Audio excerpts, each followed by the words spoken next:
Yo, what up, y'all? It's your boy Rob coming back at you once again with another live stream. So before we get started, you already know what to do. If you're not subscribed to the channel, make sure you hit the bell icon twice. Smash the like button, share this video out to all of your followers, and let's get it cracking. All right, so shout out to everybody that is in the room already. Y'all know what to do. Help me out. Smash that like button, hit that bell, share the stream to your social media. I'm going to give some quick shout outs to everybody who's up in here already. Shout out to Volvo2 Love. Shout out to my man AB Promotion with the $4.99 super chat. My man said, I forgot how good the theme to G.I. Joe was. Crashing through the sky, hearing the, what do you say? Hear the fearful cry. Cobra. Yeah, that shit is hard. You know what I'm saying? Throw some radiation emoji in the chat for my man AB Promotions. Definitely appreciate it, bro. We got a new member in the house just in time for the membership stream tonight at 12:55. You know what I'm saying? So make sure you guys show DC Precise some love. Throw him some radiation emojis in the chat. Definitely appreciate it. For anybody that's interested in the membership, is only 99 cents. It's cheap as hell. You know what I'm saying? It only costs the same as a single mile. You know what I'm saying? So make sure you guys consider it. It's not necessary, but it helps. You know what I'm saying? So shout out to DC Precise. All right. Let's see who else we got. We got Denise in the house. Shout out to Denise. We got Hurricane IQ in the building. We got Lehman Lucas up in here.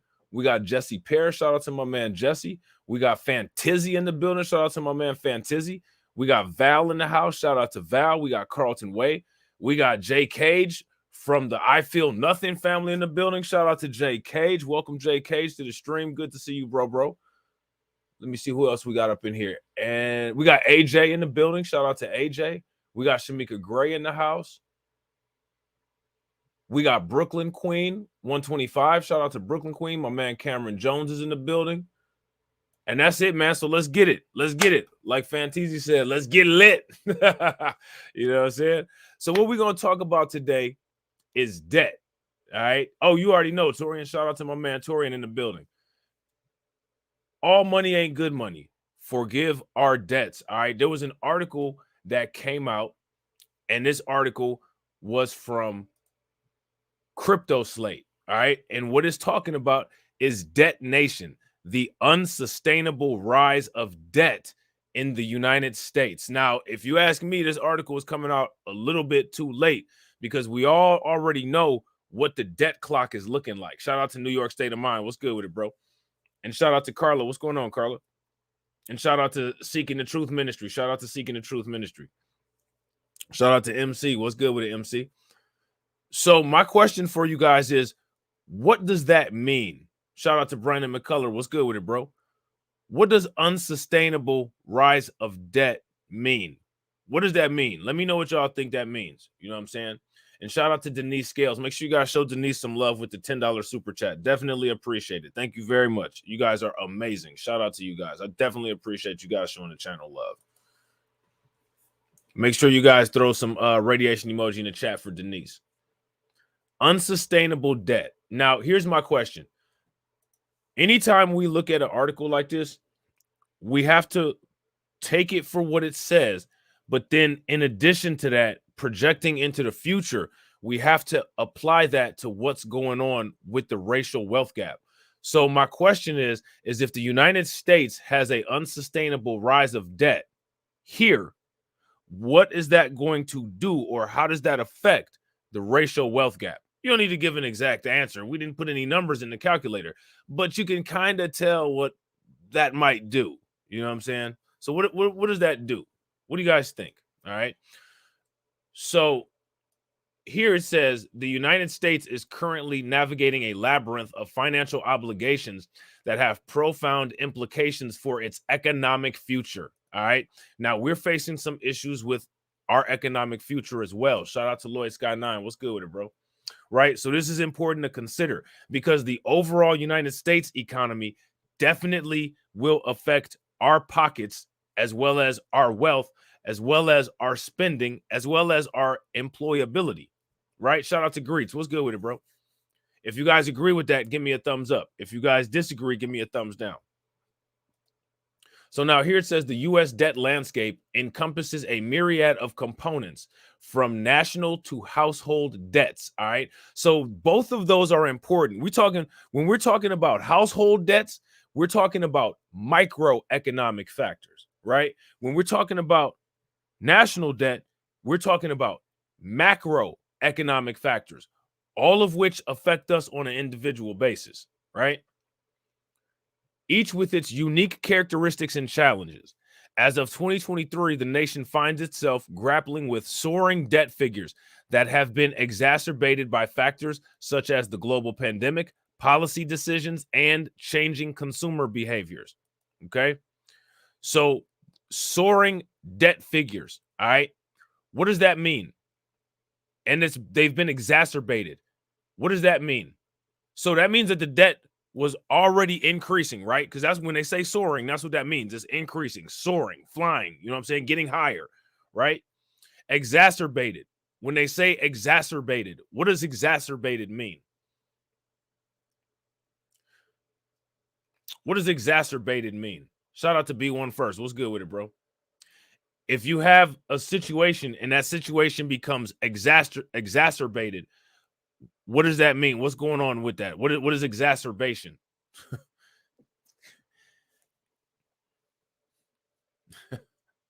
Make worse. Shout out to AB Promotion. Facts. So that means that all of these factors here, the pandemic, and we've talked about this before, right?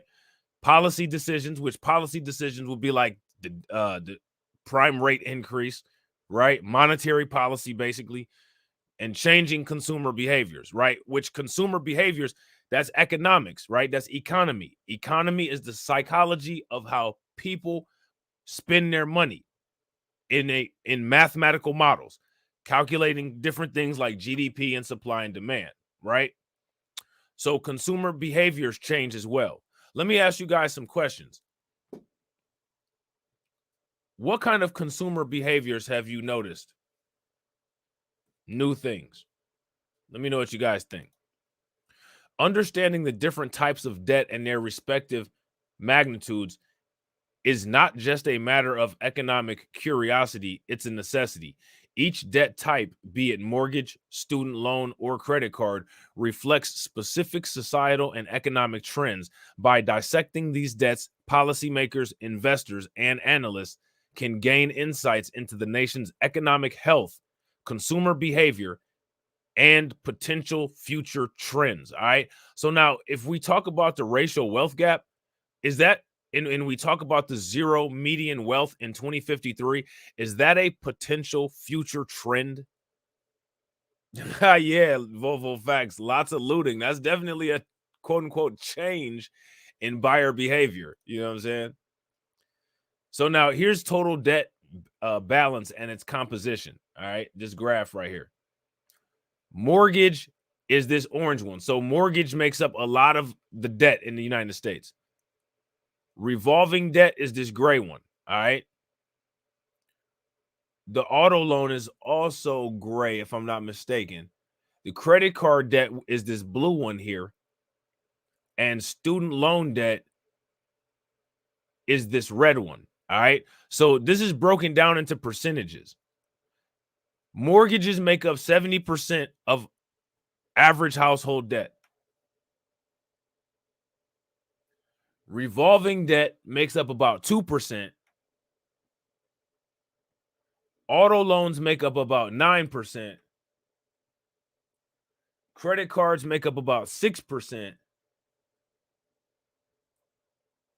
Student loans make up about 9%. And other makes up about 3%. Okay. So the majority of debt is mortgage. Why do you guys think that that might be? Why is mortgage the majority of the debt that we see? What do you guys think? Give it your best shot. Why is mortgage the majority of the debt?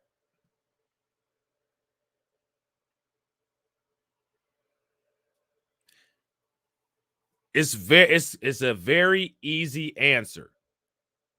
It's one of them answers that's so easy it could make the question kind of complicated. I guarantee you. There you go. Shout out to Cameron. Throw some radiation emoji in the chat for Cameron. Housing costs are ridiculous, right? Facts. Even if the housing costs were not ridiculous, in most cases, people's houses are the most expensive thing that they're going to buy. It's the thing that they have, that they possess, that they own. That's the foundation of whatever wealth they may have, right? It's their largest ticket item. And I agree, DJ. And that's why they call it amortization. Facts. Mortgage comes from the French, which means death pledge. That's where you get that mort from, like post-mortem. You know what I'm saying? That's a fact. So now here it says, moreover, in an interconnected global economy, the state of U.S. debt can influence international trade, investment decisions, and even the stability of global financial systems. Now, let me ask you guys a question. Do you all think that a lot of the Eastern Bloc countries and the developing markets are formulating the BRICS alliance to decrease the influence of the United States dollar? If you guys think that that's what's going on, give me a thumbs up. If you guys don't think that's what's going on, and give me a thumbs down. You also borrow again. Yeah, facts. You also, shout out to Deneen. You also borrow against the equity, adding to the original debt. Yeah. That's like where you can get one of those line of credits from the bank. Like if you got a house that's $100,000, you can get a $25,000 line of credit, probably at close to the prime rate. You know what I'm saying? Maybe prime rate plus a couple points for some low cost debt spending. That's a lot of times people use that to refinance their house. I'm gonna finish the basement, you know what I'm saying? Put some new siding up or put a new roof up or whatever. You know what I'm saying? In essence, the US debt resonates far beyond its borders, making its comprehension crucial for anyone vested in the global financial and crypto markets. All right. So now we're about to talk about national debt. Let me ask you guys a question. What do y'all think about the national debt? What do y'all know about the national debt? How are we doing in terms of the national debt here in the United States? What do you guys think? The national debt is a term that encapsulates the total amount of money the federal government owes its creditors. Now, let me ask you guys a question. There is a number out there for what that is. What's that number? We might actually get to it later on in this article. How much is the national debt?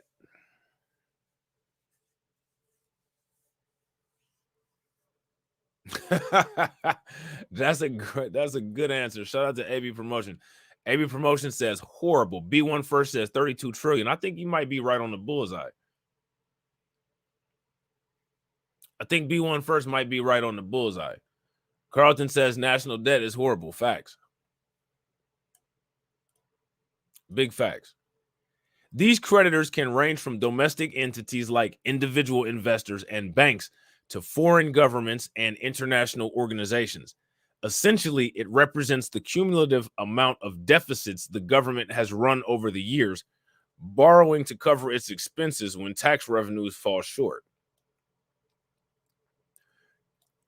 Are you guys ready? As of September 2023, the U.S. finds itself under the weight of a staggering $33 trillion in national debt. I want you guys to sit back and conceptualize that.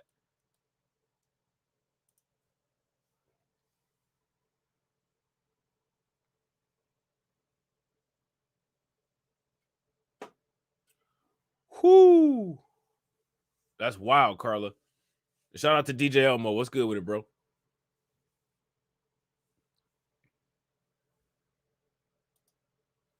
To put this into perspective, this amount has seen an increase of $2 trillion just from the previous year, signaling an accelerated rate of borrowing. Such a rapid ascent in the debt levels is not a result of spontaneous financial decisions, but is deeply rooted in a combination of factors. Now, let me ask you guys a question before we dive into talking about what those factors are and how they're affecting this. I want to know what you guys think the contributing factors to this astronomical number are. And also, by the way, just talking with TD and Rob today, popping off at 3:00 p.m. Eastern time. All right. So shout out to everybody that's subscribed to Just Talking with TD and Rob. We got that going on. And then immediately when I get done with this live stream, we got the Undocumented Bros. In order to get to all three of those streams, all you got to do is just stay in the stream and it'll move you right along like a conveyor belt. Okay. Very simple. Let me have you guys been doing that? Has that been working? Just staying in the stream and it'll take you to the next one. If it's been working good, give me a thumbs up. If it hasn't, then give me a thumbs down. So here's the national debt of the United States on this graph right here. 25 trillion is the debt held by the public. 30, about 33, maybe 34.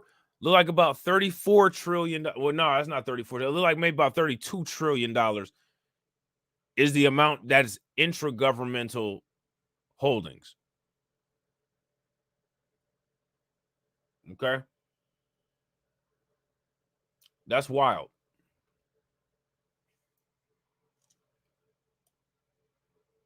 So what it says here is that one primary contributor to this rise has been the increased government spending during the global pandemic. Now, here goes my question. Shout out to all the people that are subscribed to the Black Light Revelation C19 report.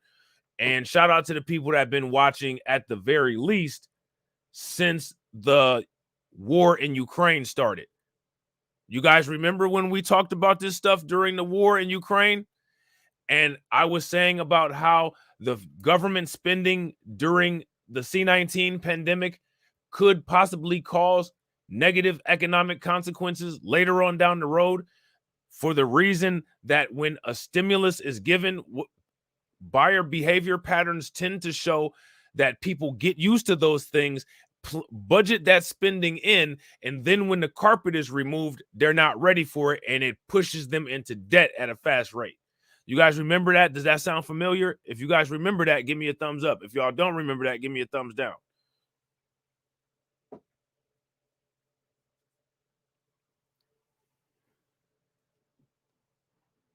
And for those of you guys who are fairly new, I know it's older content, but watch all of those videos about Ukraine. You know what I'm saying? Also watch all of those videos on the C19 channel. So now here it says, as the U.S. grappled with the C19 pandemic, there was a pressing need for financial interventions to support businesses, healthcare, and individuals facing economic hardships due to government-mandated lockdowns. Now, let me ask you guys a question. Is this a true statement or is this a false statement? And it's not a trick question. You know what I'm saying? It's an easy answer. You guys know I like to ask dumb questions. You know what I'm saying? Get the engagement up, you know. The reason I like asking so many dumb questions is because once I heard that saying that there's no such thing as a dumb question, it opened up the floodgates. You know what I'm saying? That means that you can just put a question mark at the end of anything and it's okay. So that's what you do. You know what I'm saying? Take advantage. Like Chris Tucker said on Friday. Take advantage, man. Take advantage. Take advantage, man. Take advantage. You know what I'm saying? Now, let me ask you a question. We're going to phrase this a little bit of a different way. All right. If you already have economic issues that have never been addressed, predating the existence of the country, being exacerbated by the existence of the country, if people who didn't have that happen to them are dealing with these issues during the pandemic that required the government to intervene, what would those do to people facing a zero wealth gap in 2053? See, this article is written about and for the perspective of people who are not facing a zero wealth gap. And you guys know who those people are. That'll be us. FBA, ADOS, Freeman, Native Black Americans. That's us. We face a $0 median wealth in 2053. Other groups of people don't. So if other groups of people were having economic hardships and they're not facing any of those things, we have all of this on top of the accelerated approaching of a zero wealth. What effect do you guys think that had on us? That's my question for you guys.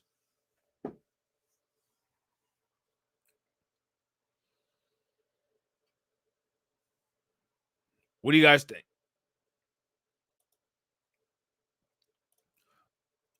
All of this stuff, if everybody else needs what they have here, we need more, right? Would you guys agree with that? If you guys agree, give me a thumbs up. If you guys disagree, then give me a thumbs down. And real quick, ladies and gentlemen, shout out to everybody that's watching. We got 36 people watching, and we got 32 likes. If everybody could take a moment, smash that like button, and also hit that bell icon twice. If you're not subscribed, that would be great. Y'all killing it on the like, so shout out to y'all. Definitely appreciate it. Additionally, policy decisions, including tax cuts, have reduced the government's revenue stream, necessitating further borrowing. Ongoing military expenditures and infrastructure projects have also played their part in driving up the debt. Now, let me ask you guys, so what was the name of that? The Build Back Better plan. You guys recall that? Well, isn't that the Build Back Better plan? And then there was the infrastructure bill. You guys remember to talk about all of that?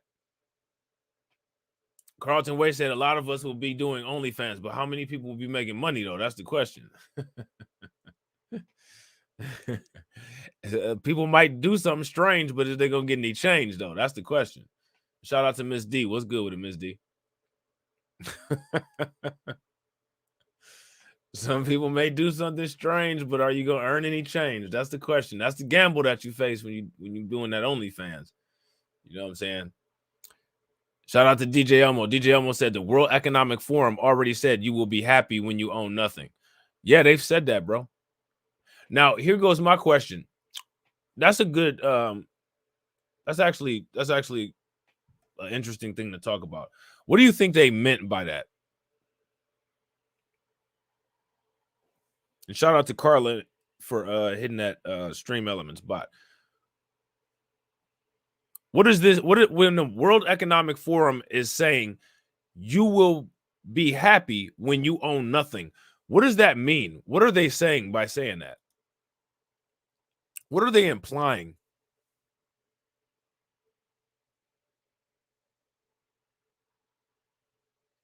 That doesn't sound good. It's not something that really sounds appealing to me.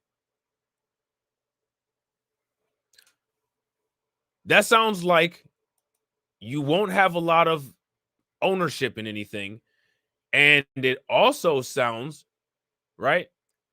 It also sounds like some brainwashing and propaganda, because how will you not own anything and like it? That doesn't sound like a very likable situation. So you have to be convinced. How are you going to be convinced that you don't want to own anything?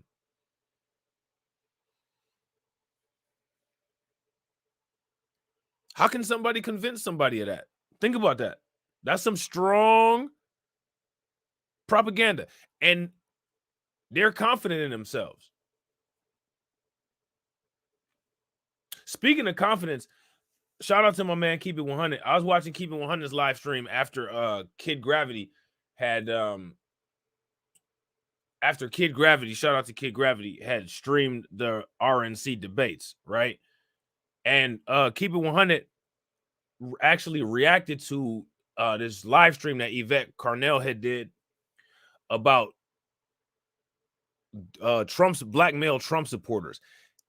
And that live stream, that video that she did was not anything like what I thought it was going to be at all. It was actually really good. And she brought up an article from CNN. And this article said that the Republicans are confident that they're going to get 50% of black male votes. Now, here goes my thing, right? I think that people should either no tangibles, no vote, or vote for whatever your interests are, as long as they logically get you some kind of tangible financial reward, right? However, I don't think that people should, quote unquote, jump into bed with the Republicans. I don't think that people should do that. I don't think that people should do that at all. I don't think that people should go from the Democrats and just dive into bed with the Republicans. We have to, if you ask me, right, we need to establish a pattern, and we have to establish a pattern of making people pay. Republican think tanks, right-wing think tanks, conservative think tanks have done countless propaganda campaigns against black people. You mean to tell me that after decades of Republicans pushing bell curve ideology, racial hierarchy, using their mainstream medias to paint black people as the face of crime, they get a pass? They got to pay for that shit, man. If you ask me, they have to pay for that.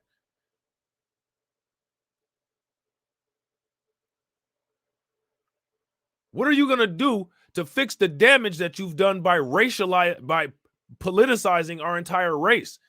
You want to use our history to get political points? They have to pay for that.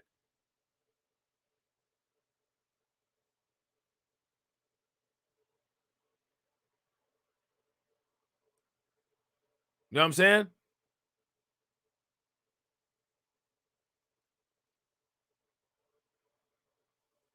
Yes, that was a really good stream that she did, Deneen. From what I was watching, because Keep It 100, he reacted to it, and y'all know my man Keep It 100. Keep It 100 is a Manosphere channel. You know what I'm saying? And so it was really interesting with him reacting to it from his perspective, but it was a really good video, and his perspective was actually pretty on point too. You know what I'm saying? But the fact that the Republicans are so hell-bent on not paying reparations and yet thinking somehow confidently that they're just going to get 50% of the black male vote, that kind of irritated me. Actually, it irritated me a lot. You just think you're going to say something and because I said it, so it shall be, man? Hell no. People need to abolish I'm white and I say so.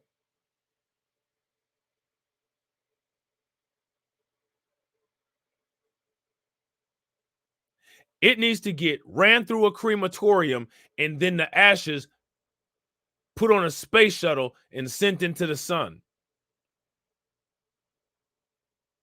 We're going to get 50% of the black vote. They're assuming that they're going to get 50% of the black vote based on Democrat underperformance and them doing nothing. I want to make sure that everybody's aware of that.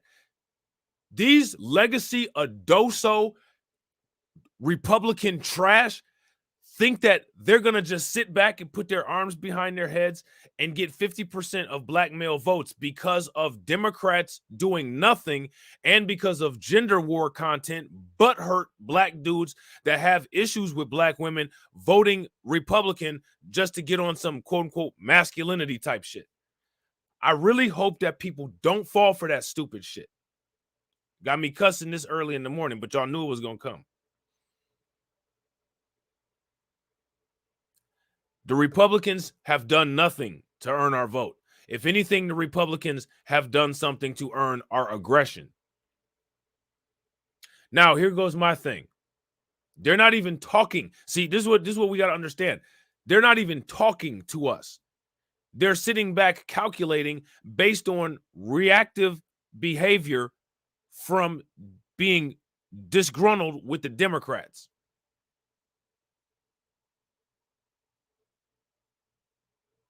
If you ask me, they need to be wrong and they need to fall hard on their face. They need to fall so hard on their face that there's a little bit of a iron taste in their mouth when they get up, if you know what I mean. You know what I mean? A little bit of a metallic taste in their mouth. They fall on their face so hard with that bullshit.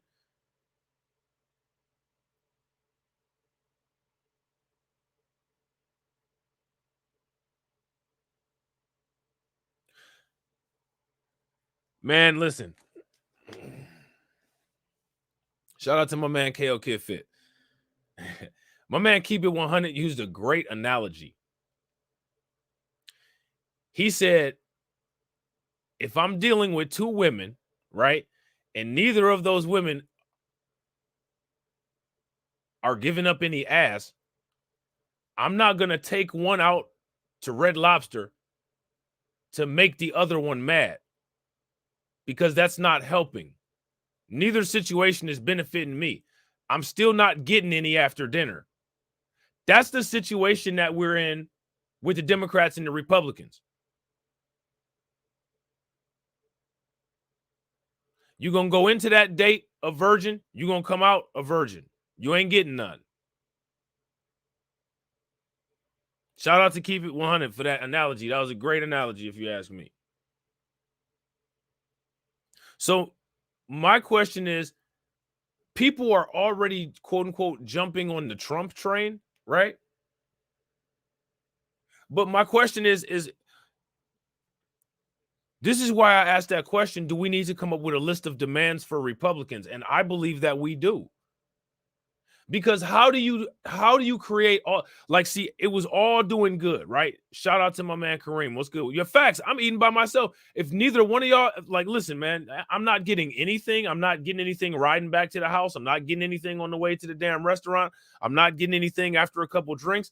Man, I could spend that instead of just getting a burger and some fries at Red Lobster. I could get to Emerald's Feast, shit, and eat by myself.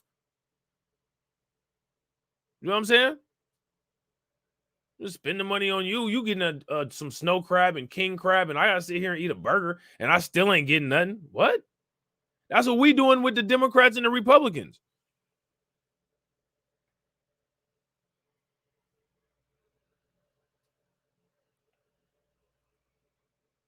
Now, my thing is if everybody's talking about no tangibles, no vote, right? No tangibles, no vote. Why? How do you come up with such an effective strategy, right? And you say the Democrats have been XYZ for 60 years, right? And we're gonna hold them accountable. And then while you're holding the Democrats accountable, fuck the Republicans on the first night. Before they even take you out to dinner, before they even buy you a drink. You know what I'm saying? They need to get a list of demands too. Everything that's popping off with the Democrats, it needs to pop off with the Republicans too.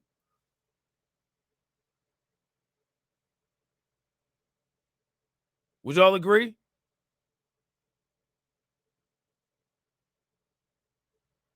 Don't just leave the Democrats and then you all cuddled up on the couch with the Republicans. It's date night. We finna turn on Netflix. You know what I'm saying? Getting all up under the cover and don't do that shit.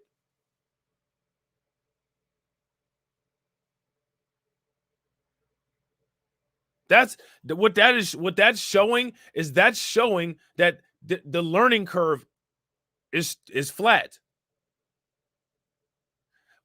These strategies that people have come up with in order to put the pressure on the Democrats to give us something tangible, that's not a Democrat specific policy. You know what I'm saying? That's what should be done anytime we go into any political arena. Any political arena. Any negotiation. So, you know, I think like with this, a lot of this, you know, people get, you know, charged up and, you know what I'm saying? Like, you know, a lot of the border stuff that's going on. Oh, you know, like the Republicans know what they're talking about with the border. Republicans know what they're talking about with the border, but it's already been proven they don't know what they're talking about with Black history. I'm not going to vote in people that are going to take out Black history just to keep some migrants out of the country. If that's the case, then I just won't vote. I'm not going to submit to an acceptable level of racism more than I already have to. It's already bad enough what we have to deal with in this motherfucker. You know what I'm saying? It's already bad enough.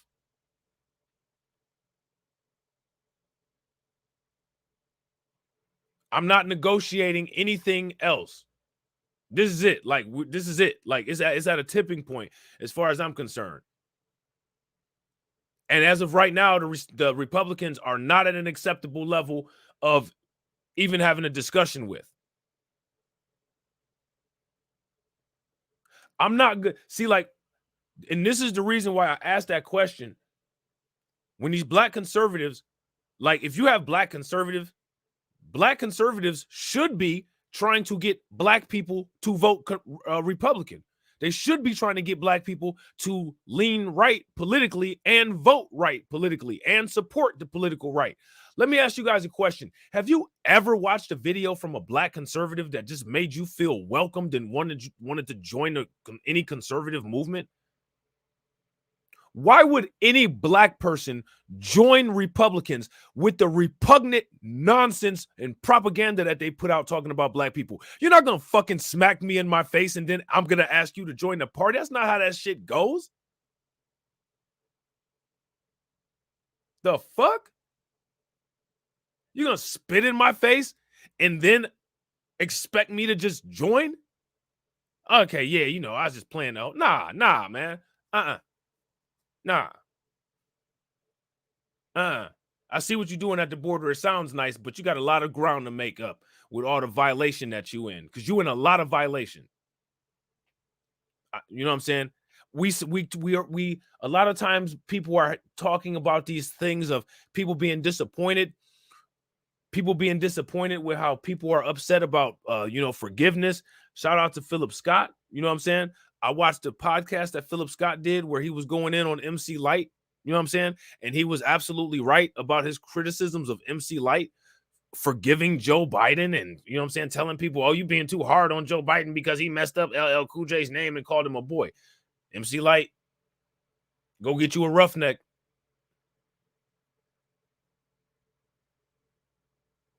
Get you a roughneck and leave the politics alone. Leave that to go ahead and drop a 16.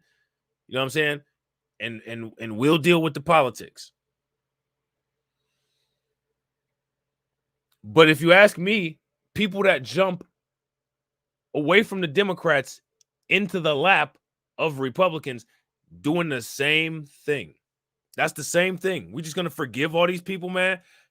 Republicans sitting up here calling black people that get killed by the police dindus.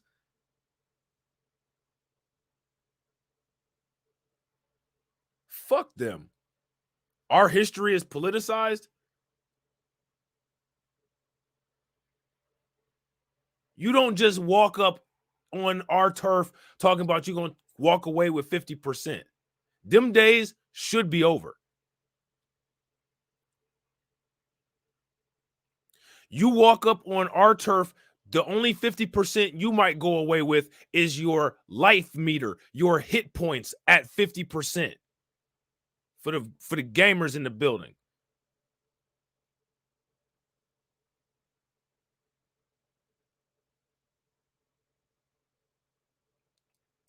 Shout out to Janine. Janine said, what the hell is wrong with us? It's not us. It's not us. I'm going to see, like, it's not us. Let me ask you guys a question. When white people do the news, right? See, and this is a shout out to Deneen, because this is a great point, right? This is a great, like, little segue here. It's not, quote unquote, us. Shout out to the 45 people that's in here, right? It's not us. Let me ask you guys a question. How many times do you see white people focus on what's the name of that place in Kentucky, Torian, if you're still in here, Oswald County? How many times do white people do the media where they focus and concentrate on the trailer parks? There's plenty of them out there. They all over the place. But that's never what Fox focuses on. You ever notice that? Fox News is always in the projects, but they never in the trailer park. Now, how many black people live in the hood? The majority of black people, believe it or not, don't live in the hood.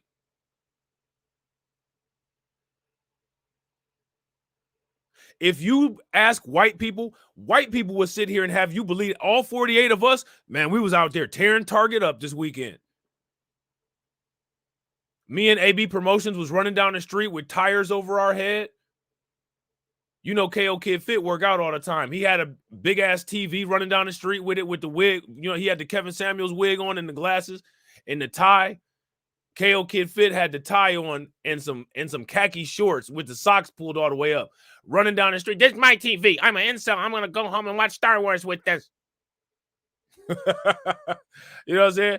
We was all out there. We was out there, dang. You know what I'm saying? Because that's what we do. You know what I'm saying? Like, we all just sit up here and commit crimes. If I'm not streaming, I will text AB Promotions or I will text Bronze to God and say, who we about to run up on now?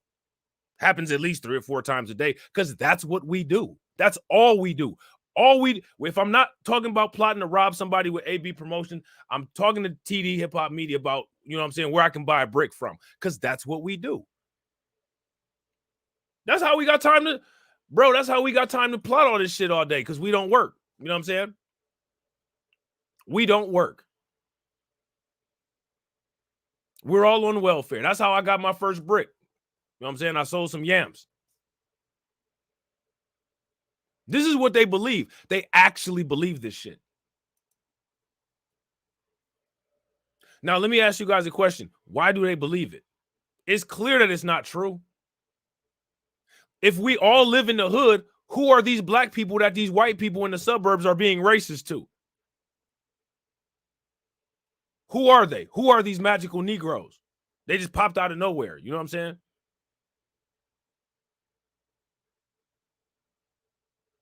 Facts, J. Cage.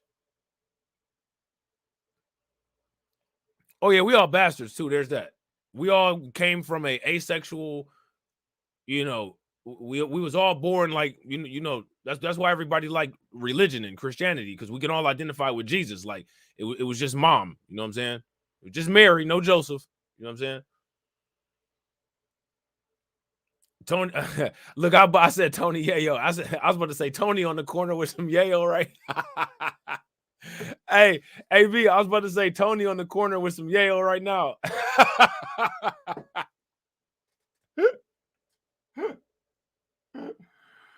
Oh man, shout out to Rodney. Rodney said they call our black women welfare queens when they got a whole welfare kingdom in Kentucky. Oh man, they got a welfare kingdom in Kentucky.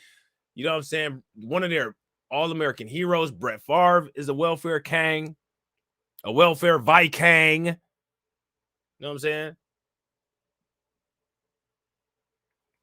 Yeah, man. So we got to understand that the reason why they paint and that right there, that's the reason why they give that propaganda. They give that propaganda for people to feel hopeless, for you to be like, damn, why us? It's not us. If it was us, right? Think about that. If it was us, would none of us be in here right now? Probably most of everybody in here is at work. White people believe that 0% of black people work. And it gets gaslit on Twitter and X all day. And Twitter and X and YouTube and Facebook and all these social media platforms do not correct misinformation when it's about black people.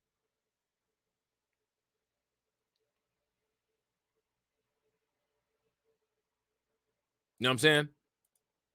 That's been proven. AB Promotion said he got 10 children he never seen. Bro, I got about 30. I don't even know who they is.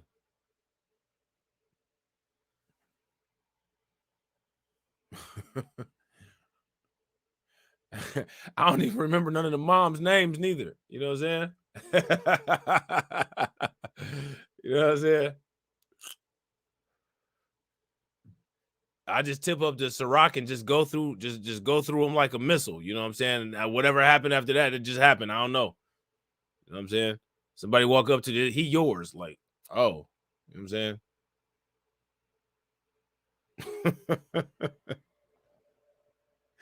Because everything they say it's all true. All of it. Every single thing is true.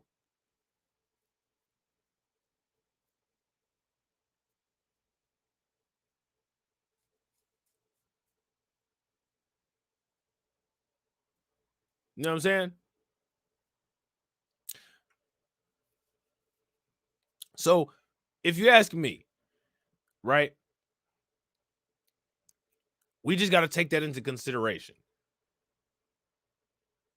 And in what we have to do in order to reinforce that what is being projected by the media is not true is that we have to continue to bombard ourselves with positive reinforcement of reality, reality affirmation, reality orientation, reality validation. You know what I'm saying? Shout out to my man Jay Cage. Jay Cage said we just high and drunk all the time. I'm not right now, but after this $5, I will be, because Jay got 5 on it. Oh man. Jay put 5 on it. You know what I'm saying? I'm about to go get a Nick. Yes, sir. You know what I'm saying? I'm about to get a Nick. Yes, sir. You know what I'm saying? I'm gonna be so lit, I'm not even going to be able to do the next stream. I'm gonna pass out. I'm gonna get some Mr. Heroes waffle fries at 9:49 in the morning.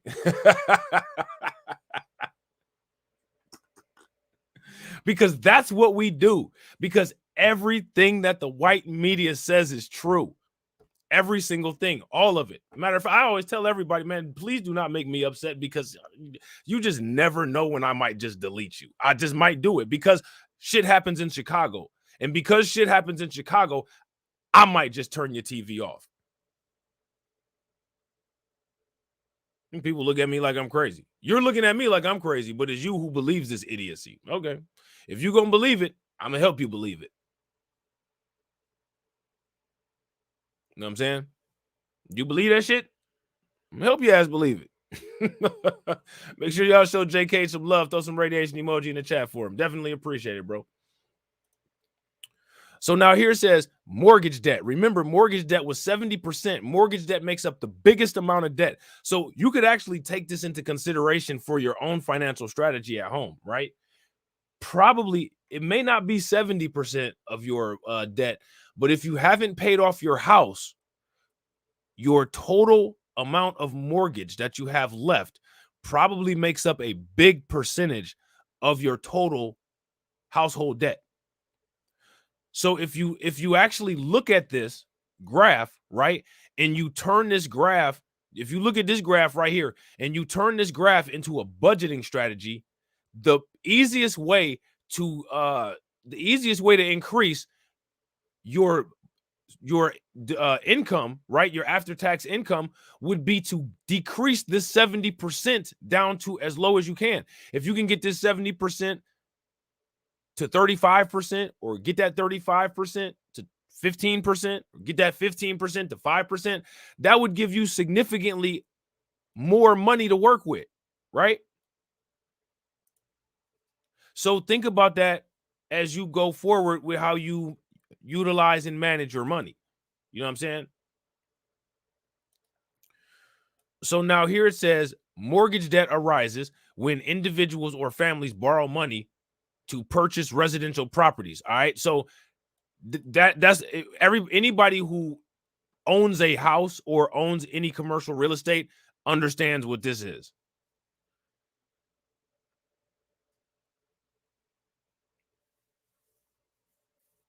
You know what I'm saying?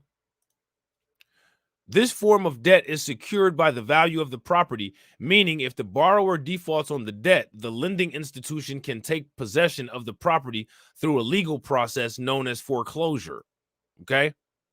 There's always going to be a way for them to attempt to recoup any money that they lost through default, right? In the US, the magnitude of mortgage debt has been steadily rising, reflecting the broader trends in the housing market and the financial behaviors of consumers. According to the Federal Reserve Bank of New York, residential mortgage debt in the United States totaled $19.92 trillion at the second quarter of 2023. This figure underscores the pivotal role of homeownership in the American dream and the financial landscape. Now, if we're talking about the American dream and the American financial landscape, we're specifically talking about damn near everything that we've been cut out of in this country, right? Home ownership is a foundation of generational wealth, and that's something that has been attacked ever since the Emancipation Proclamation, and land ownership and home ownership was legal. Whether it's through redlining, whether it's through predatory lending, whether it's through simple income pay gaps where we're not making the same amount of money as other people in an unfair way. Would you guys agree? If you guys agree, give me a thumbs up. If you guys disagree, give me a thumbs down. So now here it says mortgage lenders issued 1.52 million residential loans in the fourth quarter of 2022, marking the most significant decline since 2014. Let me ask you a question. Why was there a decline in this?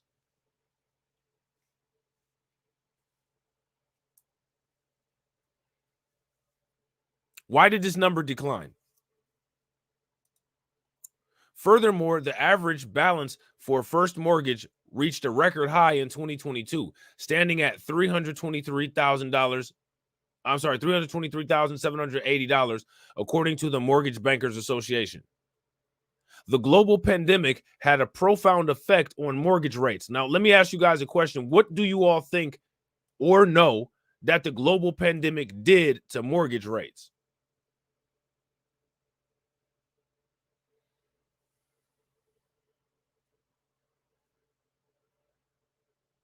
What did global pandemic do to mortgage rates? Initially, the economic fallout from the pandemic led to borrowing becoming cheaper, enticing many with record low mortgage rates. And that's because there was a low demand for money. So they had to encourage people to buy money. So by decreasing the mortgage rate, they hoped to encourage people to borrow money, which they did. Now, by encouraging people to borrow money, the long-term effects of that are that you're going to increase people's working debt. That's a long-term effect of that. You know what I'm saying? So now here it says, however, these low rates were juxtaposed with record high home prices, creating a challenging environment for the potential home buyers. As 2022 rolled in, the Federal Reserve, see this? They began raising interest rates. Now, all these people that took out all these loans because the loans were so attractive. Now you got this loan out, boom, boom, boom, boom, boom. 2022 comes around, interest rates go up. Yep, facts, DJ Elmo.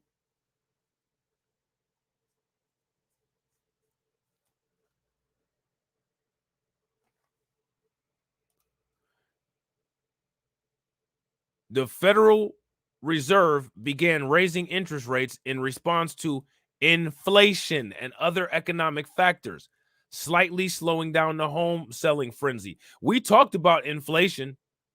The Consumer Price Index, the CPI, is a measure of inflation, right? Would you guys agree that that's a correct statement? If you guys agree with that, give me a thumbs up. If y'all disagree, give me a thumbs down. The CPI, the Consumer Price Index, is a measure of inflation. The CPI basically represents how many baskets of goods you can buy with the current price or strength of the domestic currency wherever you are. Right? So now my question for you guys is, what factors cause the economy to have an inflation increase, a CPI increase? That's my question. What factors? Because we talked about this before. See, I told you guys this stuff will come back to haunt us.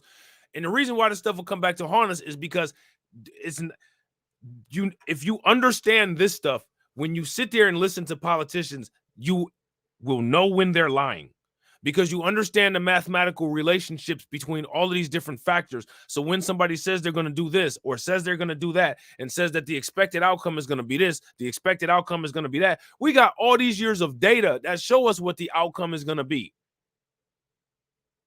Not about to sit up there and listen to you on a stage lying about what an outcome is going to be about something when we have tons of data that says otherwise.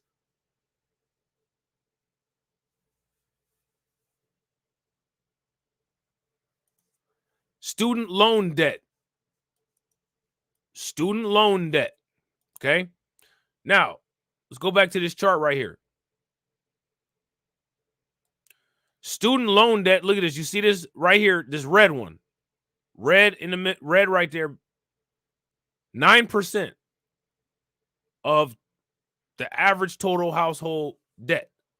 9%. 9% out of 100%. 9% of your household debt, they say, is student loan. Now, let me ask you guys a question. If they really wanted to stimulate the economy, looking at this, if they wanted to pay off some type of debt, Wouldn't they pay off mortgage debt instead of student loan debt? Student loan debt is only 9%. You're still going to have a significant amount of debt.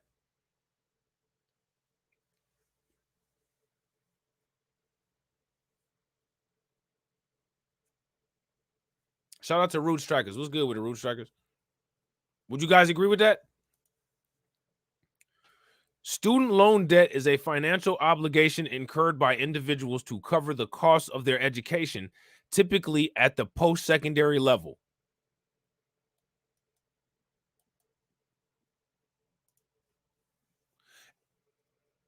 I didn't know this when I was going to school. I really messed myself up financially. I would have never went to college had I known what I know now. I thought that the more education that you got, the more guaranteed income that you would get. That is what society said. And that's not true.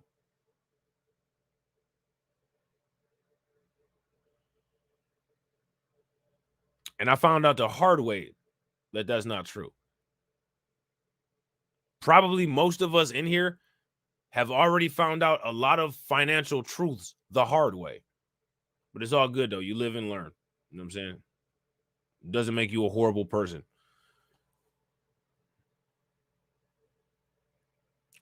Making a mistake doesn't make you a horrible person. Making a mistake just makes you a person. You know what I'm saying? I would have never got all that education that I got for nothing. I got braids. Despite the fact that my grades were superior to most people that I came in contact with, man, crazy hard time finding a job. Because of the existing value chains already. These people at the highest level are going to hire their friends and families. You're not going to get in. You're not going to get in or get vertical elevation, promotions, upward mobility where you need to have it at. It's not going to happen. So then what ends up happening is you're making less money than what you're projected to make based on the career field that you trained for with your post-secondary or graduate education.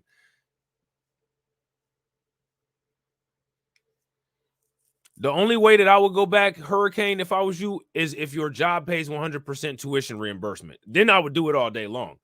I will never pay a dime for any kind of education ever again.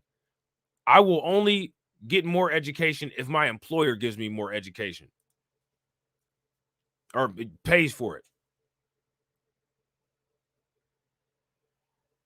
And there's a lot of employers that pay for post-secondary education, especially if it's something that that's related to your job that you work currently. You know what I'm saying? Yeah, I agree, JK. I wouldn't give my education back for anything in the world. You know what I'm saying? It just didn't do for me what the expectation was. You know what I mean? What I went to school for was to be able to graduate and like within 5 or 6 years have a job paying like $500,000 or $600,000 and be living good. That didn't happen. That story ended horribly. You know what I'm saying? Like there was no fairy tale ending to that one. You ever seen those movies that you like a good movie where like the main character that you like just something bad happens to his ass? Like remember at the end of I Am Legend, you hoping Will Smith, you know what I'm saying, beat them zombies, and then he just ends up getting blown up at the end of it.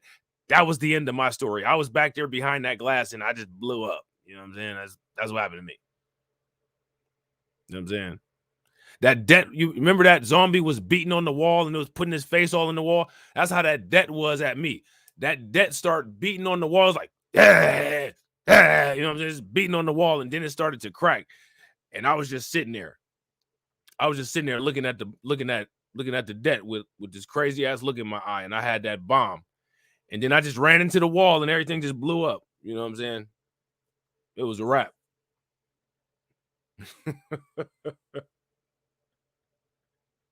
Yeah, I agree, DJ Elmo. Facts. If you guys agree with DJ Elmo, it's not who you know, what you have. It's the value chain and the connections. Give me a thumbs up. If y'all disagree, give me a thumbs down. I agree. Yeah, my shit blew up, man. I was Denzel Washington in the Book of Eli. Didn't Denzel Washington die at the end of the Book of Eli? You hoping, you like, yeah, come on, Denzel. You know what I'm saying? Denzel kicking ass, and then he just, at the end of the movie, it just, you know what I'm saying? He lived too long, and it was post-apocalypse, and you know what I'm saying? Like, I'm dead now. You know what I'm saying? That's what happened to me. You know what I'm saying? I busted my ass in college and worked hard and got good grades, worked 2 jobs. I'm like, man, I'm doing this shit right now because when I get out, it's gonna be dope. I'm gonna be taking a vacation every couple months. I'm gonna be living good. I'm gonna have a penthouse. I'm gonna be the CEO. Man, bro, after college, I was living in the hood. No penthouse. The only penthouse that I had, you know what I'm saying, was when I be in a grocery store walking past the aisle with the penthouse magazines. I ain't had no damn penthouse. You know what I'm saying? But it's all good though, because I lived and learned. You know what I'm saying? And everybody should live and learn.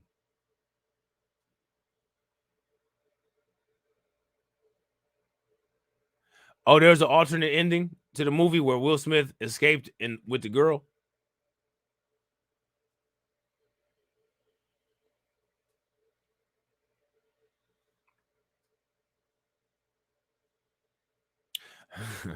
I don't know if I was Will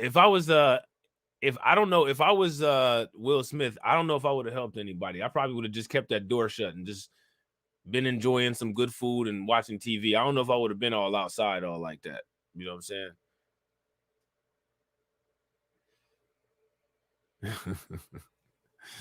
I don't know if I'd have done that. They might have just been outside. You know what I'm saying? Like, let me in, let me in. Like, let me shut this window. I'm about to go back to watching this TV. You know what I'm saying? I don't know why y'all driving through here beating on my door. They listen, they hear the sound and shit. Now you got all these damn zombies around where I'm staying at. See, that's one of the reasons why I like to be away from people. I don't want to be around people. Because that's something that people will get you killed. You got these zombies that sound sensitive running around, all these some super strong zombies. I mean, these are like the athletic, muscular zombies. I ain't never seen none like them ones that was on I Am Legend.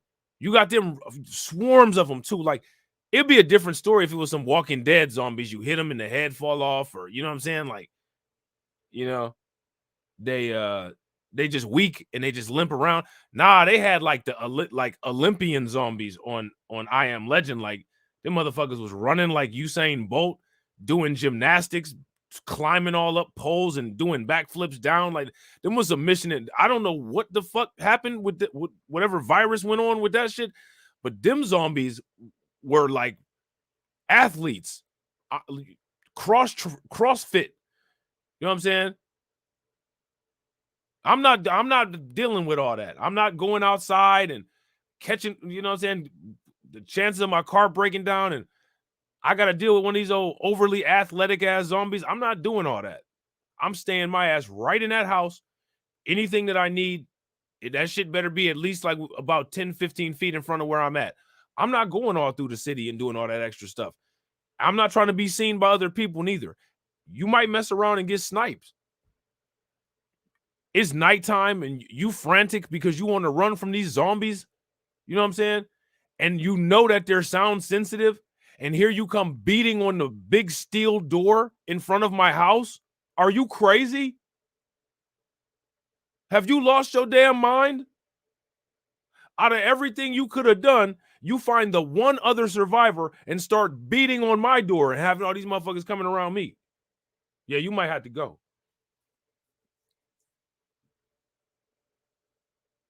You might have to go. You know what I'm saying?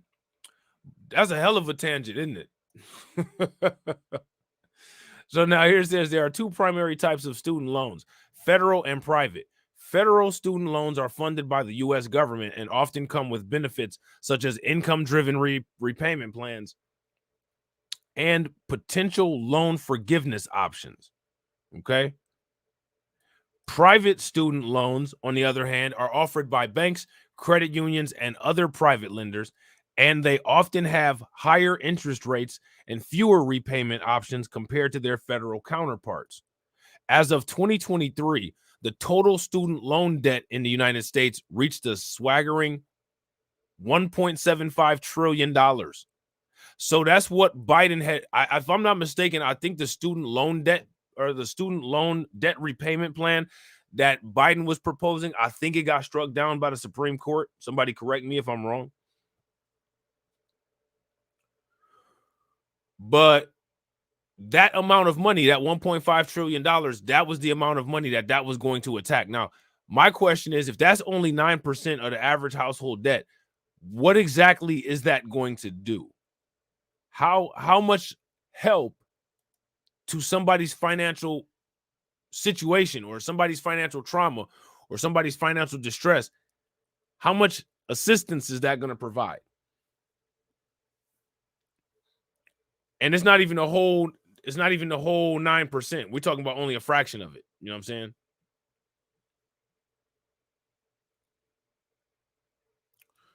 So now here it says this includes both federal and private loans. To further break it down, about 92% of this debt from federal student loans, while the remaining portion is from private loans. So here's a chart here. Americans owe 1.75 trillion in student debt. Value of outstanding student loans in the United States, not seasonally adjusted. Okay. So for the most part, like everything on here is like all household stuff. You know what I'm saying? And real quick, ladies and gentlemen, if you guys haven't smashed the like button, please take a moment, smash that like button. Also, if you guys haven't hit the bell, please take a moment and hit the bell. We got 39 people watching. Shout out and thank you to all 39 people who are in here. And we got 47 likes. If everybody could take a moment and smash that like button, that would be great.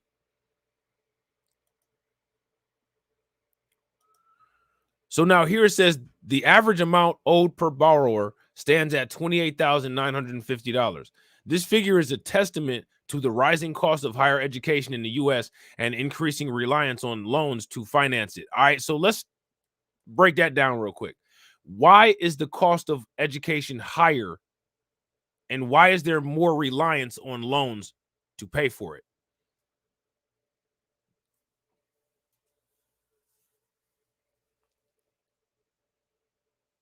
That, speaking of which, we're going to be talking about illegals literally as soon as I wrap this up. But I agree. That's a great question. And I agendas, if you ask me, if you ask me, agendas are the reason why the stuff that's common sense to be paid for is not paid for. You know what I'm saying? The cost of college has seen a significant.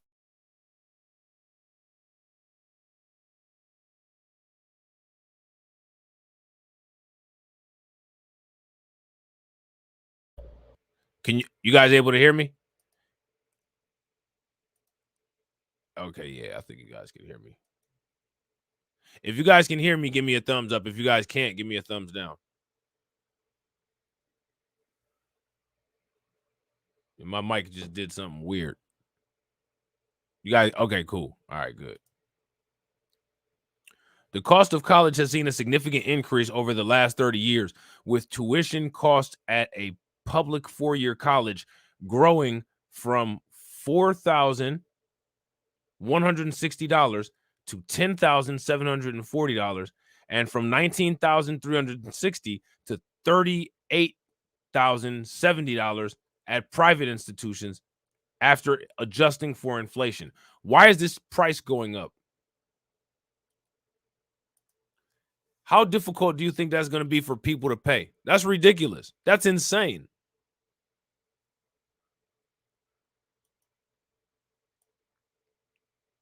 The weight of student loan debt is distributed evenly across institutions. For instance, 55% of students from public four-year institutions had student loans, while 57% of students from private non-profit four-year institutions took on education debt. The national average balance of federal student loan borrowers is $35,210. Now, let me ask you guys a question. All of these dollar amounts, right? All of these amounts of debt that we've talked about, if you are facing a zero wealth median at an accelerating rate, my question for you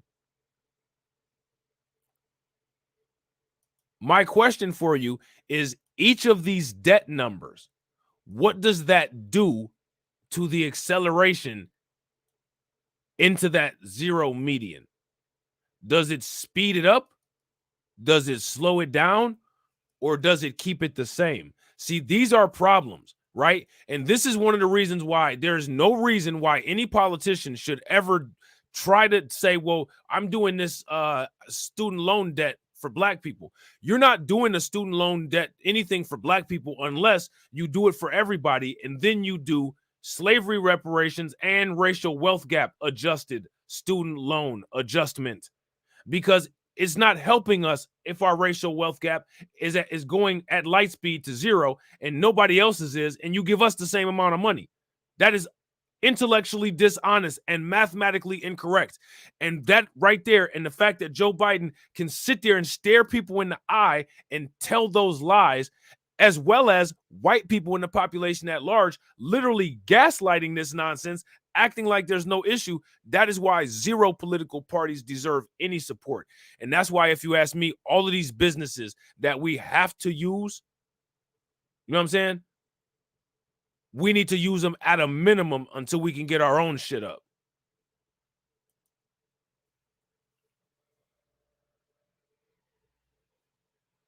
We need to use these businesses at a minimum until we can get our own up. They do not deserve any support whatsoever. They don't deserve any business whatsoever. They're not getting any of what they deserve. What they deserve would not be making anybody feel very good. You know what I'm saying?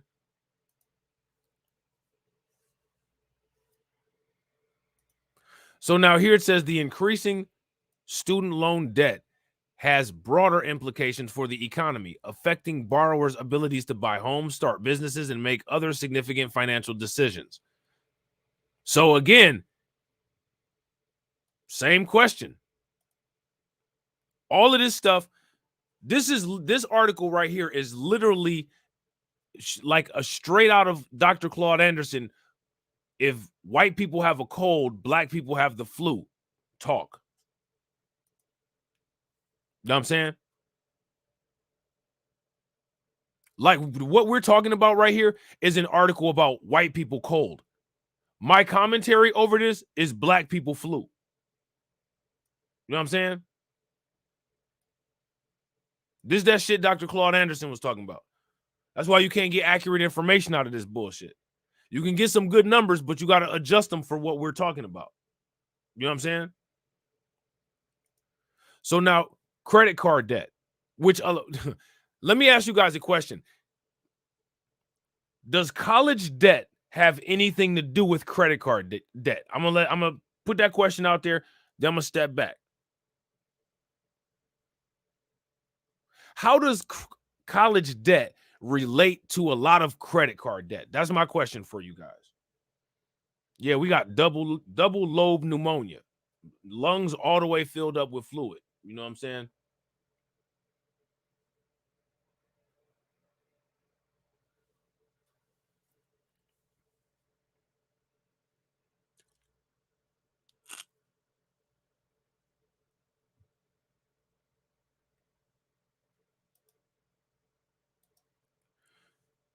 Now, let me ask you a question. How many people here went to a college, regardless of what kind of college? If you went to a PWI or if you went to a historically black college, or even a junior college, community college, something like that. Yeah, that's what I'm talking about, Carlton. I remember when I was in college and there were credit card people on campus signing people up. And everybody signed up because everybody was broke. Everybody had to use their food card or their food stipend, and you only got money once in a blue moon if your parents felt like giving you some, or if you had a part-time job or something like that. So everybody was living off of their credit card, partying off their credit card, buying food from the food court, cafeteria, whatever. Getting cash advances, going buy some weed, you know what I'm saying?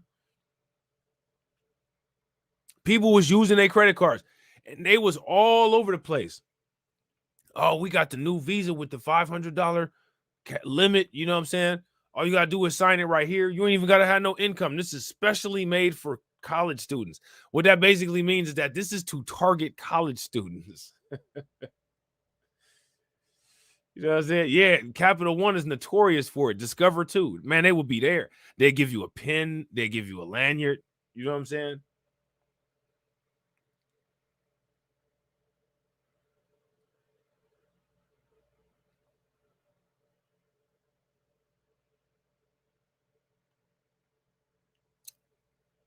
That shit right there jumpstarts your credit card debt.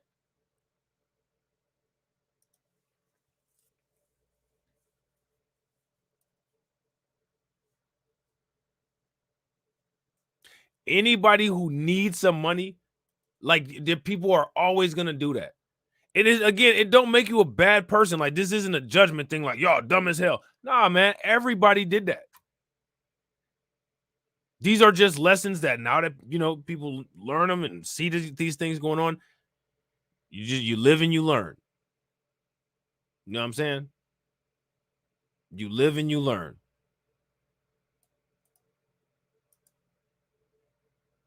Capital One was on the prowl, bro. Capital One was most definitely on the prowl. So now we about to talk about credit card debt. Credit card debt is the outstanding amount consumers owe to credit card companies. It arises when cardholders make purchases using their credit cards but do not pay off the full balance by the due date. Instead, they carry over a portion of the balance, which then accrues interest. This type of debt is revolving, meaning it can vary from month to month based on new purchases, payments, and accrued interests. All right. As of the second quarter of 2023, the credit card debt in the United States stands at 1.031 trillion. All right. Credit card debt in the US stands at 1.031 trillion. That's a lot of money. Why are people borrowing that damn much money? I agree, Val, because I sure as hell, like, I didn't understand like, I was given a brochure, right? I didn't read the entire brochure because I was 18 years old. I could have read the brochure. It's completely my fault. However, it would be nice if companies weren't predatory like that. You know what I'm saying? I agree. Colleges should actually tell those people not to come to the campuses. But the problem is that they pay the colleges to come there. And the colleges take the money. And they sponsor concerts to bring more people to the colleges. Or they'll donate, a sports center or a gym, a workout gym.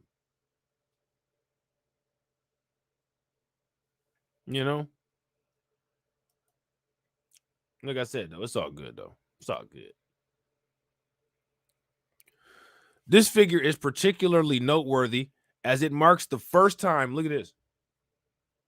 It marks the first time credit card debt in the U.S. has surpassed $1 trillion in the household.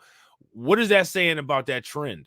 Now, if credit card debt in households is trending upwards, is that going to cause an acceleration in the wealth gap momentum?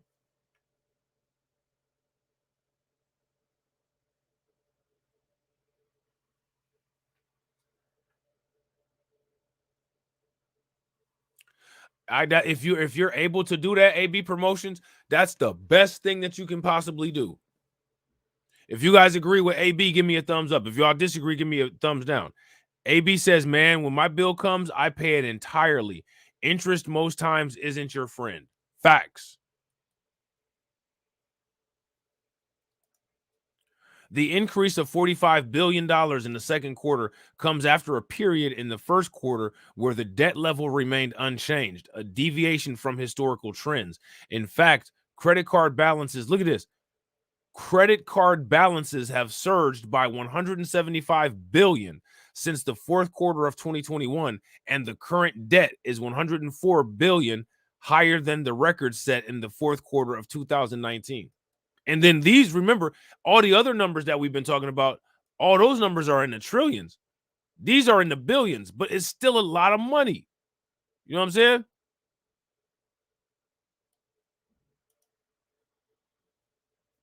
Shout out to Soapbox Moments. What's good with it?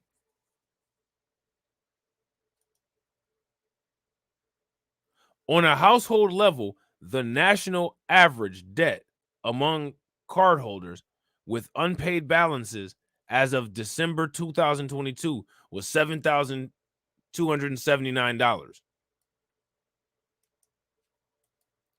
So that's the average household credit card debt.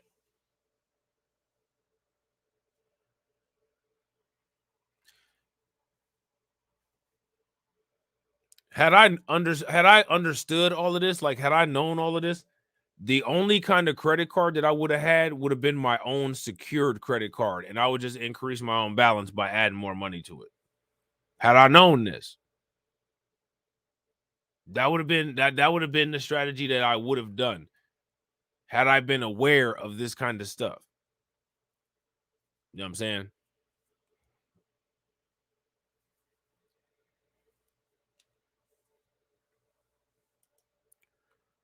So now here it says this encompasses both bank cards and retail credit cards. Several factors have contributed to the rise in credit card debt. Persistent inflation. All right, so here we go.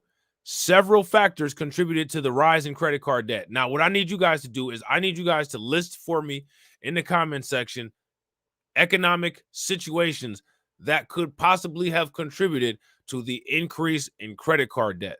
Let me know what you guys think. Okay. Let me know what you guys think.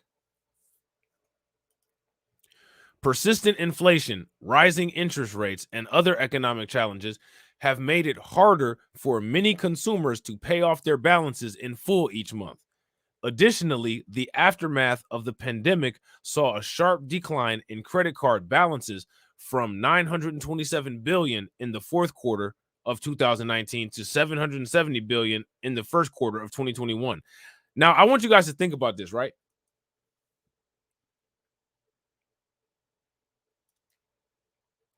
The credit card debt, the credit card industry, the credit card business,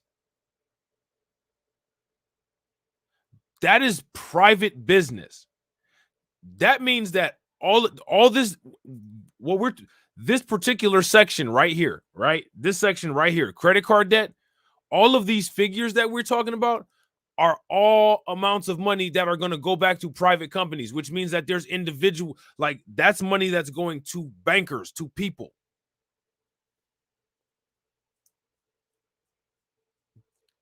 Somebody's making crazy amounts of money.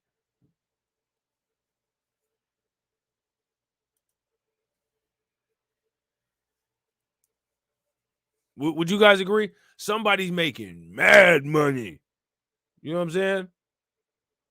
However, a significant spike in the fourth quarter of 2021 reversed this trend, pushing balances to their current levels. All right. High balances in interest rates can lead to financial strain for many households, affecting their overall economic well-being and future financial decisions. So now we got auto debt loans. I'm gonna tell you that's that right there is one thing that I don't do. I don't do auto debt loan. You know what I'm saying? I buy some cheap ass cars. You know what I'm saying? I buy some cheap shit used, and that's it. I had one. I had two used car or two new cars in my entire life. All the rest of my cars been decent or semi beaters. And if I see a semi beater and I got a decent little amount of money, I'll buy that bad boy and have it sitting there. For real, I'm dead serious. I don't that for. I wish that like I had been as adamant about not having any debt as I am about like the auto debt, but I don't do no car payments. I don't do that. That is some shit that I don't do.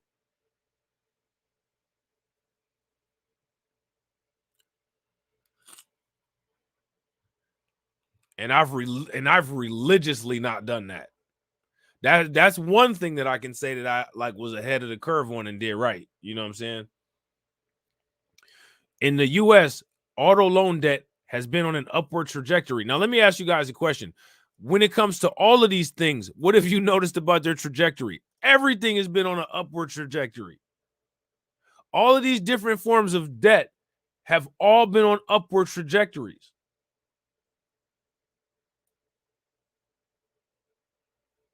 What is that saying? That's telling us something. What is that telling us? As of recent data, the auto loan debt in the country stands at a record high of 1.5 trillion.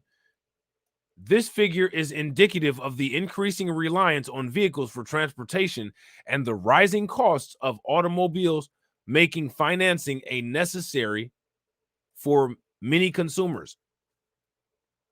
It's necessary for people to finance their damn cell phones. Cell phones cost so much money now. People are now getting cell phone payment plans with like 2-year options to pay off a damn cell phone. That is insane. I don't care what people say. You know what I'm saying? Like at some point, like I just get cheap. Certain stuff I'm just not doing. I'm not doing that. I'm not paying no monthly phone payment except for the bill. That shit, that's even too much. I'm not paying for no. I'm about to get a brand new iPhone. I'm about to pay $50 a month for a phone. No, no, no, no, no, no, no, no, no. I'm not doing that. No.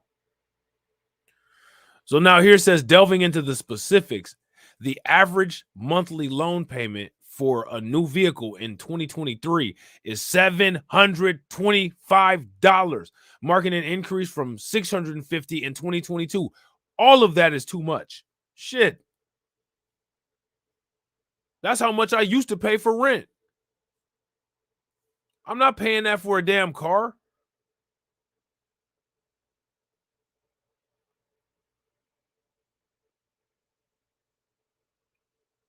Oh no.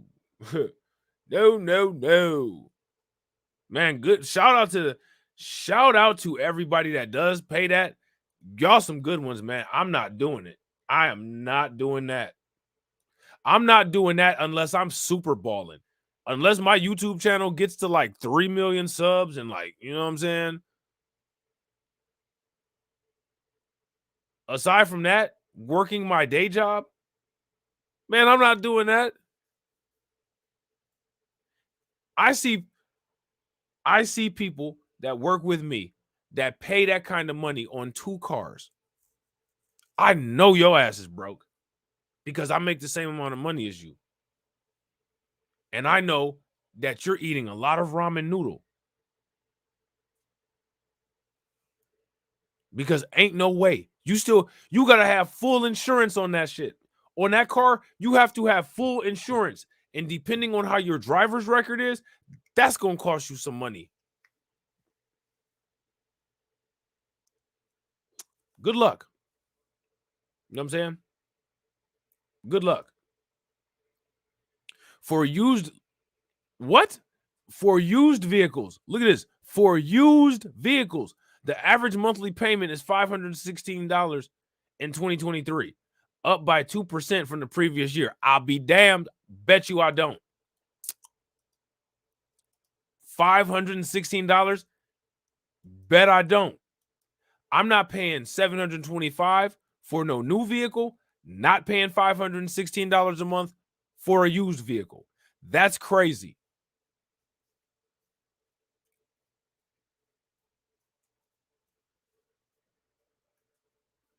AB said, what flavor? Carl just said my OnlyFans may have. I'm be honest, bro. I doubt it. But here go the thing though. People like some weird stuff. You know what I'm saying? So, I like weird stuff. You know what I'm saying? So, But I ain't paying for no OnlyFans neither, though. Like, I ain't paying for no OnlyFans. If it's some quote unquote weird stuff that I like, I'm gonna have to work the mouthpiece a little bit. I ain't about to get on paying no damn OnlyFans. I gotta get some shit for free. You know what I'm saying?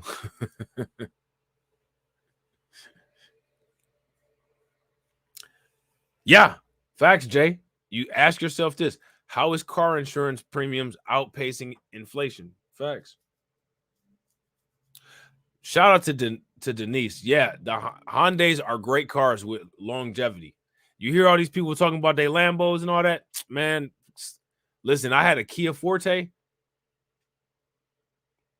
Man, that Kia Forte was good enough for me.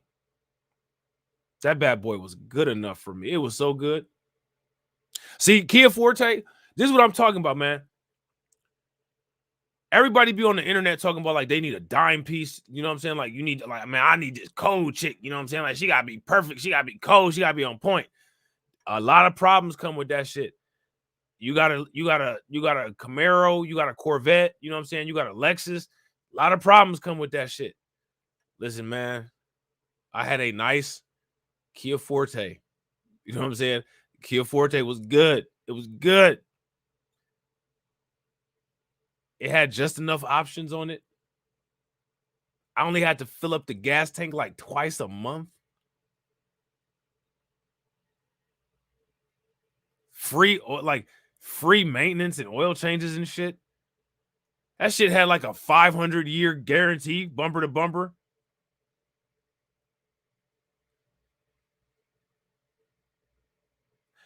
Kia Forte is like that chick that's a 5 that's perfect. Like, hey, man, I'm happy. I'm happy right here.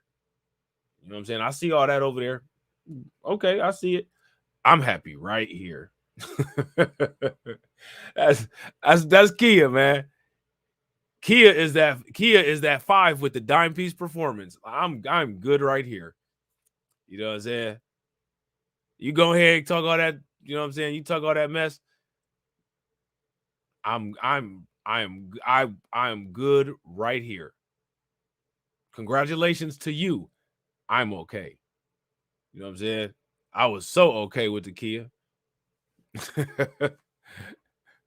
I was so okay with the Kia. You know what I'm saying? I swear, I used to think that. Do you know Kias use so little gas? I used to think that the gas gauge was broken. I would fill the gas tank up on the first, like the 20th would get there. I'd be like, God damn, this shit only on half. I've been all over the place. The fuck? 25th get there. A little bit under half.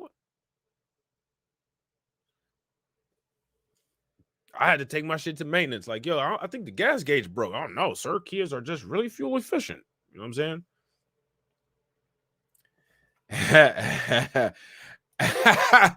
Girl just said 1990.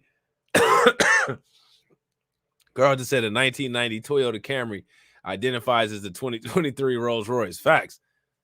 So do the salespeople, so they can get that money, so they can get that paper. You know what I'm saying? I agree, Denise. The best car to own is a paid off car loan. I was almost about to pay my Kia off, man. Then I got in an accident and totaled that bad boy, man. I was so mad.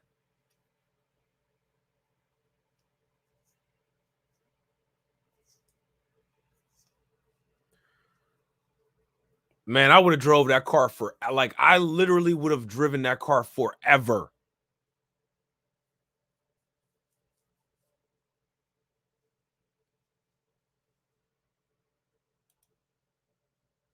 That car was not going anywhere anytime soon, except for all over the place because the gas was so damn cheap.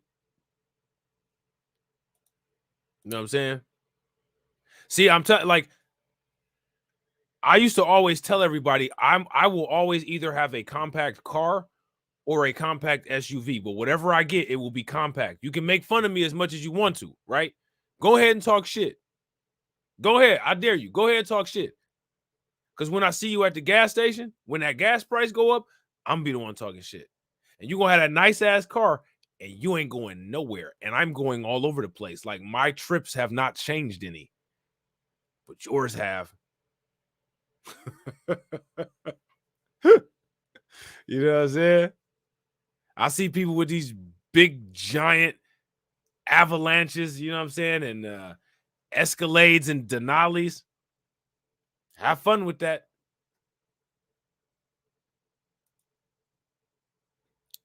You you gotta pay 75 and $80 at the gas pump. Ain't no way in hell.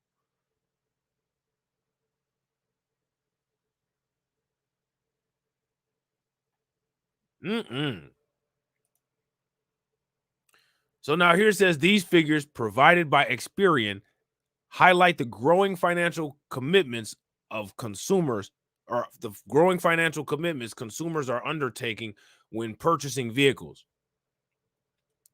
Several factors have contributed to the rise in the auto loan debt. All right, now my question for you guys is can you guess what factors contributed to the rise in the auto loan debt?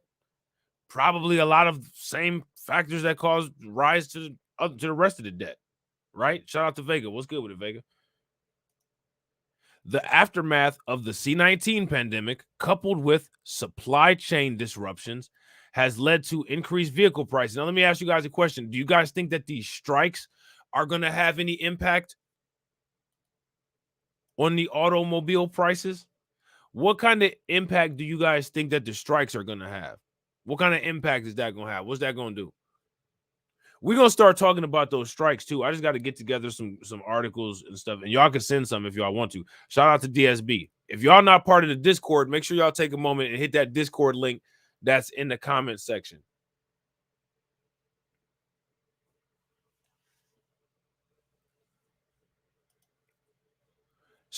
Stubborn inflation and the Federal Reserve's interest rate hikes have further exacerbated the situation, making car ownership more expensive than ever.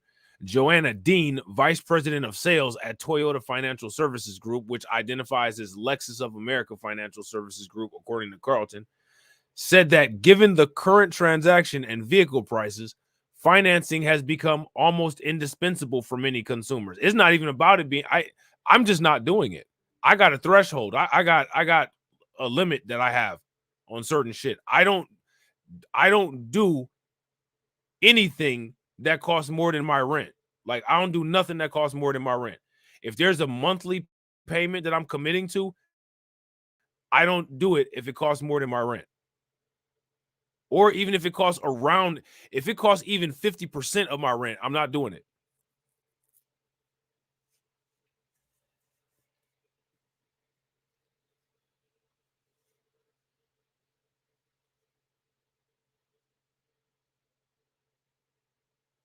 Like that's just too much. I'm not doing it. You know what I'm saying? So now we're at the conclusion, guys. So remember, just stick around, don't move anywhere, and it'll take you right to the next live stream. And from that next live stream, give me about 5 to 10 minutes and I will be live. Okay. Give me 5 to 10 minutes and I'll be live.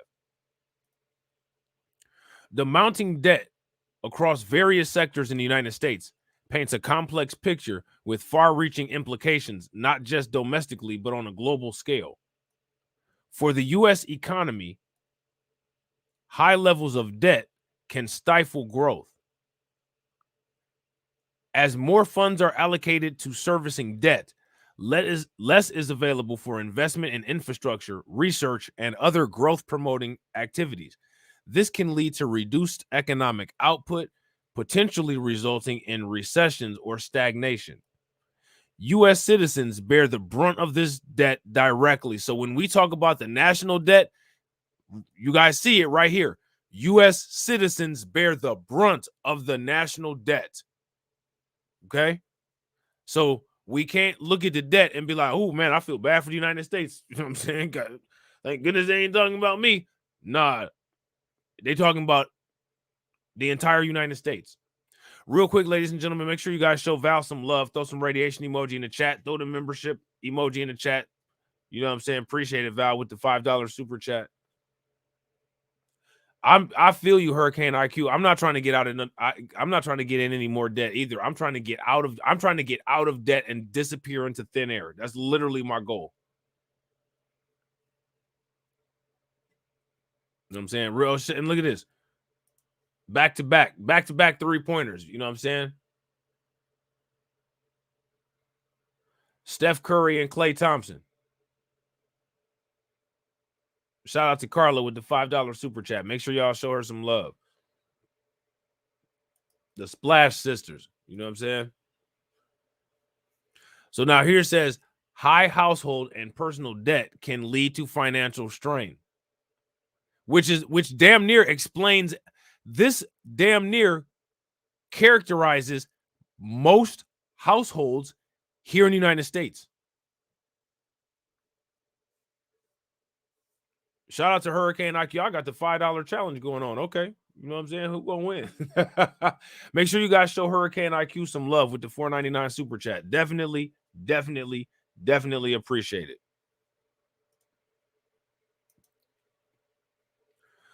Limiting purchasing power and reducing overall quality of life. The ripple effects can be seen in delayed life milestones, such as home purchases, marriages, and starting families. Look at this. Let me ask you guys a question. Out of all of these things, what have we seen issues with? The ripple effects can be seen in delayed life milestones. Have we seen effects with delayed life milestones? Have we seen delayed home purchases? Have we seen delayed or non-existent marriages? Have we seen delayed or non-existent starting of families? Economic. Look at the problems that now this isn't even talking about poverty, right? This is talking about economic consequences. Okay. Shout out to MC Fact. What's good with it, bro? These are economic consequences. So imagine if we're talking about poverty level stuff going on. So now here it says on the global front, the U.S. economy plays a pivotal role in driving world economic trends. Again, now we're back to the BRICS argument. Should one economy have that much influence over the entire world? Does that set the world up for a situation where if something goes wrong with the United States, it causes a ripple effect? Do you guys think that that might be one of the reasons why they're building BRICS?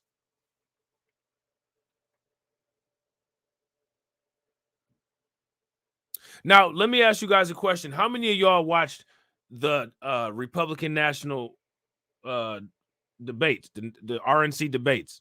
If you guys watched them last night, give me a thumbs up. If y'all didn't, give me a thumbs down. If y'all watched them on Kid Gravity's channel, put a radiation emoji in the chat.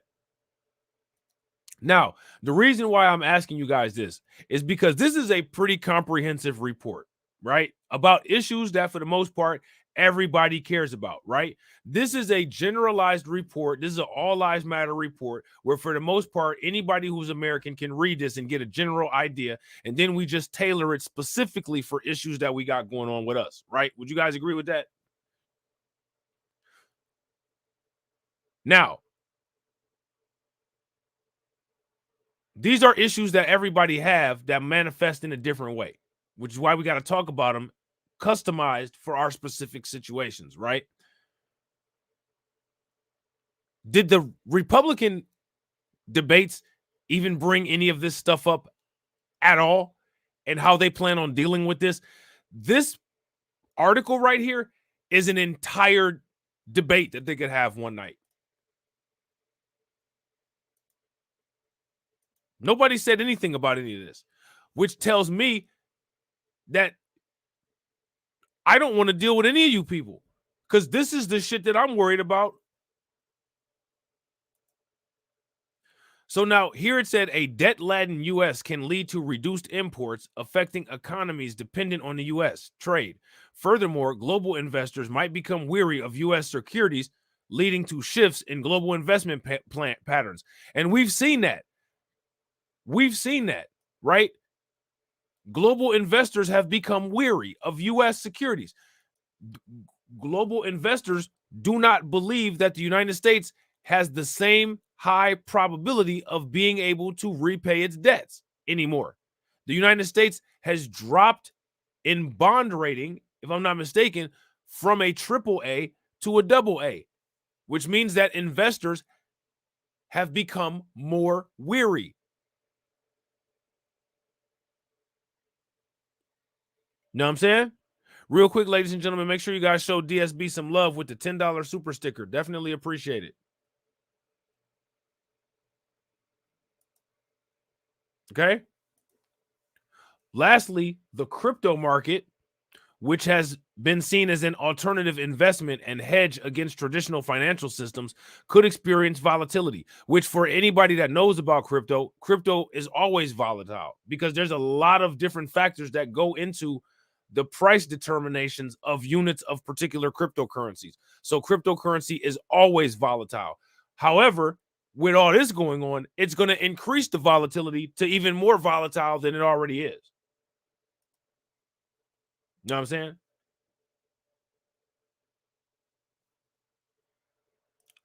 So now here it says, as investors seek safe havens or speculate on the U.S. debt situation, crypto prices might witness fluctuations. Moreover, regulatory responses to national debt crisis could impact the crypto landscape, either promoting its use as an alternative or imposing restrictions. All right. So now here goes my question. How many cryptocurrency heads do we have in the building? And I got to agree with Jay the Informant. And make sure you guys throw some radiation in the chat and show Jay some love for the $2 super chat. Jay says, without the military, the U.S. will be a junk bond. That's a fact. Matter of fact, it was World War II that sent us into our Industrial Revolution. That gave us all of our large economy. And shout out to Tel Toya. What's good with it? Good to see you in here. You know what I'm saying?